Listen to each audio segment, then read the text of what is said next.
The old blue sedan rattled as Emma pulled into the crowded grocery store parking lot. Its paint was faded, the muffler grumbled like an old man clearing his throat, and one of the headlights had a crack that looked like a spider web. She knew how it looked, outdated, embarrassing even, but it was all she could afford after years of scraping by as a single mother working 2 part-time jobs. As she stepped out, clutching her worn-out handbag, a group of teenagers near the entrance snickered. One of them, a tall boy with designer sunglasses perched on his head, pointed at her car. "Look at that antique," he laughed loudly. "Does it even run on gas or prayers?" The others joined in, laughing like a pack of hyenas. Emma's cheeks burned, but she didn't respond. She'd learned long ago that some people laughed to hide their own emptiness. She gave a small, polite smile and walked toward the store, her steps steady even though her heart trembled. Inside, she focused on the list in her hand: milk, bread, a few vegetables, and something sweet for her daughter, Lily. It was Lily's 8th birthday tomorrow, and though money was tight, Emma had saved up just enough to buy her a small cake and a pink ribbon she'd been eyeing for weeks. She wandered through the aisles, ignoring the whispers of judgment from well-dressed shoppers who glanced at her worn coat. But when she thought of Lily's bright smile, it made every small humiliation worth it. After checking out, Emma pushed her cart outside, struggling against the cold wind. She noticed the same group of teens lounging near her car, still laughing about something. Her heart sank. She prayed they wouldn't say anything more. But as she approached, one of them called out, "Hey lady, nice ride." Planning to enter it in a museum, Emma froze for a second. She wanted to say something sharp, something that would make them stop laughing, but she simply smiled faintly, opened the car door, and began loading her groceries. "Have a nice day," she said quietly, more to herself than to them. She started the engine, the car sputtered, coughed, and finally roared to life. Their laughter grew louder. She drove away without looking back. But as she turned onto the main road, something inside her ached, not from their mockery, but from the exhaustion of always being underestimated. She'd been laughed at before, for being poor, for staying after Lily's father left, for working long hours instead of moving on. But what none of them knew was that her old car had carried her through the hardest years of her life, from late-night hospital trips when Lily had a fever, to job interviews that barely paid enough for rent. That car was her lifeline. She took a deep breath and tried to let it go. But fate had something else planned that afternoon. Halfway home, as she stopped at a red light, Emma noticed a man standing by the roadside. His car, a shiny black BMW, was pulled over, hood open, steam rising into the air. He looked frustrated, pacing back and forth with his phone pressed to his ear. But from the look on his face, the call wasn't going well. Without thinking twice, Emma pulled over behind him. She rolled down her window and asked, "Everything all right?" The man turned, a little startled. He was tall, well-dressed, and clearly not used to being stranded. "Battery's dead," he said with a sigh. "I called for roadside help, but they said it'll take over an hour. And I've got an important meeting." Emma smiled kindly. "I can give you a jumpstart if you have cables." He blinked, looking at her car, the same old blue sedan that had just been mocked. His eyes hesitated for a second. "You sure? I mean," she knew the tone, doubt mixed with disbelief. "Yes," she said calmly, getting out of her car. "I've helped people before." Pop the hood. He hesitated, then obeyed. Emma fetched her jumper cables, old but reliable, and connected them carefully. "Try it now," she said after a minute. The engine of the BMW roared to life. The man's face lit up in surprise. "Wow," he said, "you actually fixed it." She smiled, wiping her hands with a tissue. "It's just experience. My car's old, I've had to learn a few tricks." He laughed softly, slightly embarrassed. "Thank you. I honestly didn't expect help from someone driving." He stopped himself, realizing how that sounded.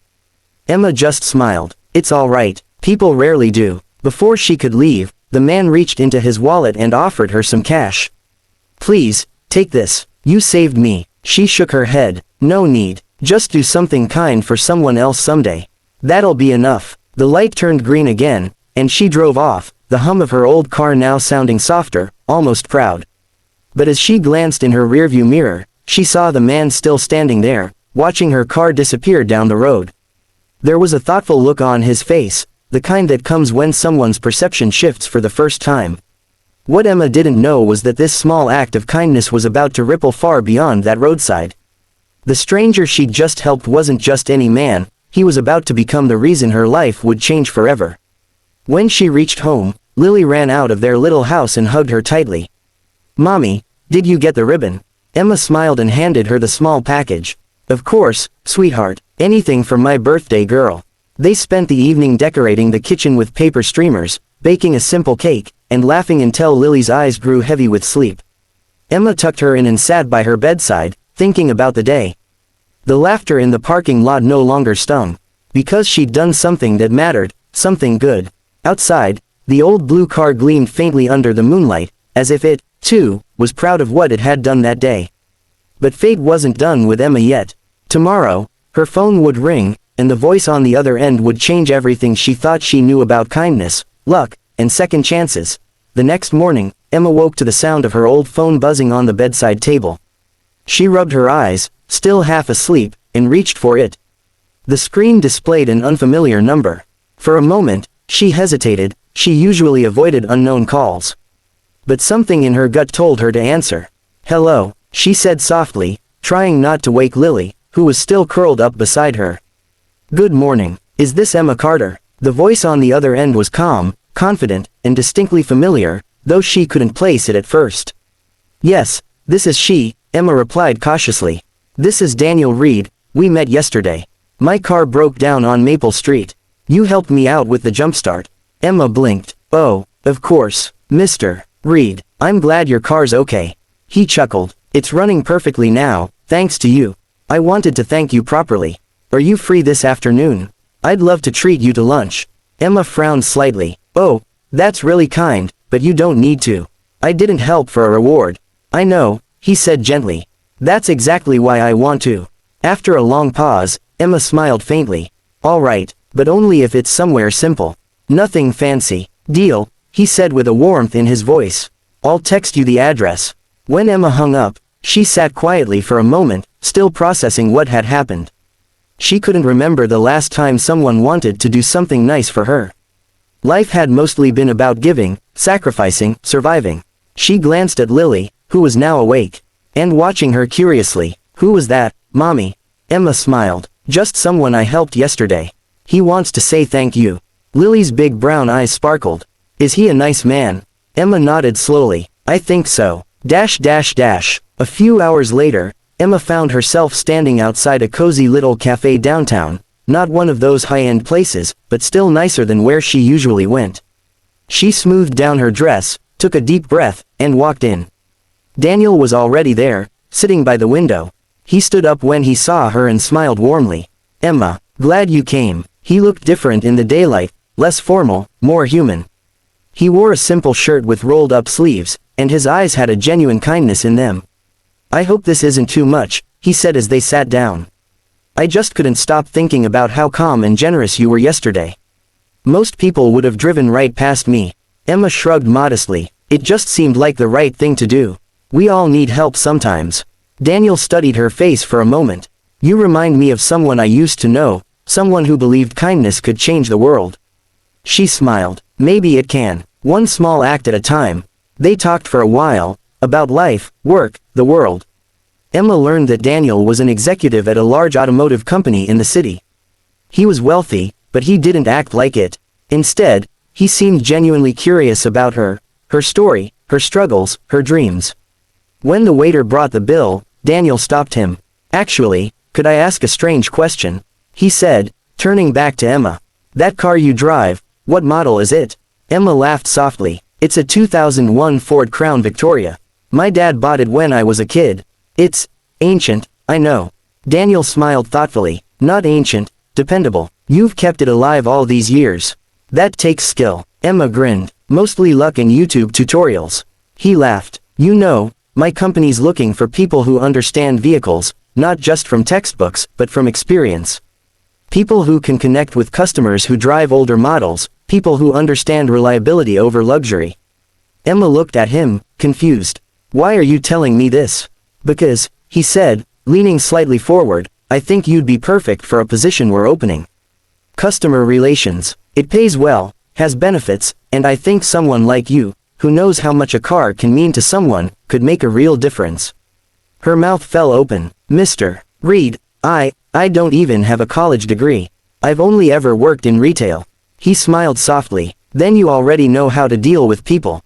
The rest, we can teach. Emma didn't know what to say. She had walked into that cafe expecting a simple thank you, not a potential job offer that could change her and Lily's life. I don't want you to feel pressured, Daniel said quickly. Think about it. Here's my card. He slid a sleek business card across the table. His name was printed in bold letters, Daniel Reed, Vice President, Horizon Motors. Emma looked down at it, her hands trembling slightly. That night, she sat at the small kitchen table after Lily went to bed. The card lay in front of her, glinting under the soft yellow light. She kept replaying the conversation in her head. Could it really be that simple? One act of kindness leading to a second chance. She thought about the teenagers in the parking lot who had laughed at her. About how quickly people judged what they could see, the rust, the dents, the worn edges, never realizing the heart that kept it all running. The next morning, she called the number. By the end of the week, she was standing in the gleaming lobby of Horizon Motors, nervously clutching her old handbag.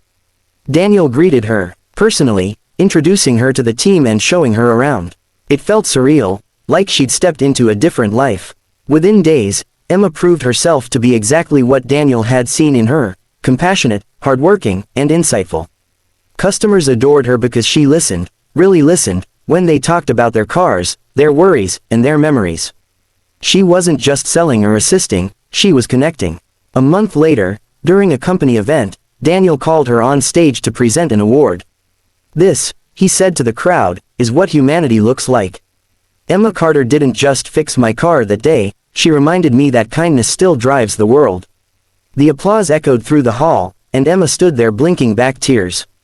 Later, after the event, Daniel approached her quietly. By the way, he said with a small grin, your old car, we gave it a full restoration. Consider it a gift from the company. Emma gasped. You didn't have to. I know, he said gently. But you did something you didn't have to. And that's what makes all the difference.